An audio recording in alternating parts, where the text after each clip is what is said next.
When I see discussions about Canto 8, the word nihilism gets thrown around a lot. A lot of people even think that that's a full theme of Canto. Honestly, that is debatable, but I would like to offer an opposite perspective. I'd say that the philosophies presented in the Canto are more related in tandem with the ideas of Tao, or the preaching of Confucius himself, since, he shows up in the Canto to give us a lesson. And so I think nihilism makes sense as a standing if you aren't familiar with these kind of concepts or this culture.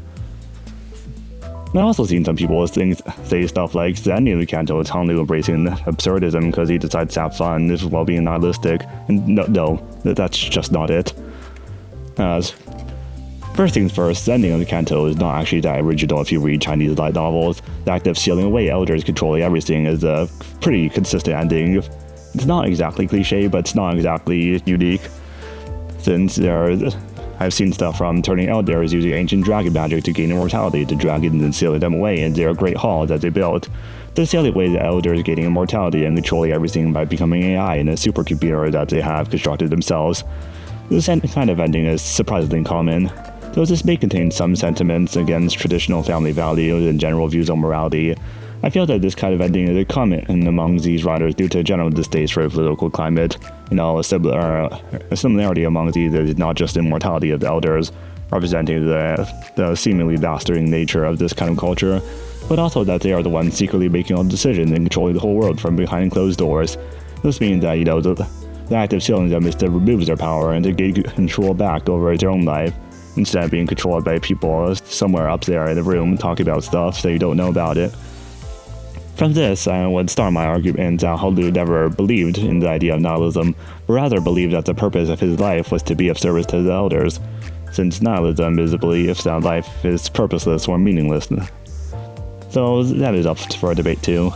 He smiled when the massacre occurred, not because he now believes that his life is meaningless, but because he was made to accept his purpose and entertainment for the elders, and so he smiles because that is what he's meant to do, as an obedient child, if that's what they defined him as.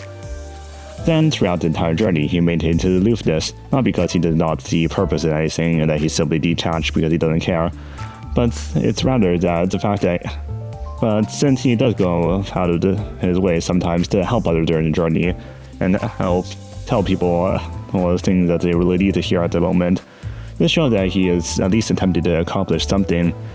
And his attitude towards stuff is instead because he knows that the elders are watching his every move, and he simply acts that way because that is how he believes he should act in hollow obedience to the rules of the elder. And in the end, his choice is not just to believe that his life has purpose, but instead that he had the purpose of enjoying and living his life how he wants. When his purpose was defined by the elders, he simply wished to see and witness surrendering. And so he chose to simply wander the city and not care much for others, and finding his own purpose, his own path, as Canto would put it, and that he always chose to be kind. His path was the path of kindness, which was the answer that he gave Canto in the end. And, just as the Billy song said, humans are naturally kind, which is a reflected sentiment in the Confucian writing. That is what changed his character in the end. He always was kind, he always cared for others. It's just that he couldn't see it, despite being made to witness the eye that the elders gave him blinded to him to what mattered to him the most. I guess this is what makes Lord Holu identity the bad ending, that even though he does manage to overthrow the elders and take revenge, he doesn't utilize his kindness and simply focuses on the vengeance and revenge to overthrow H Corp, slaughtering everyone who may have wronged him once. And this differs from the Holu in our timeline, since Holu still kept his eye, and it was Jia Huang who shattered the viewing window for the elders, leaving them with a blurry afterimage of life outside. He still talked nicely to the elders, only refuting their points calmly, even when they were struggling, even when they were battling each other.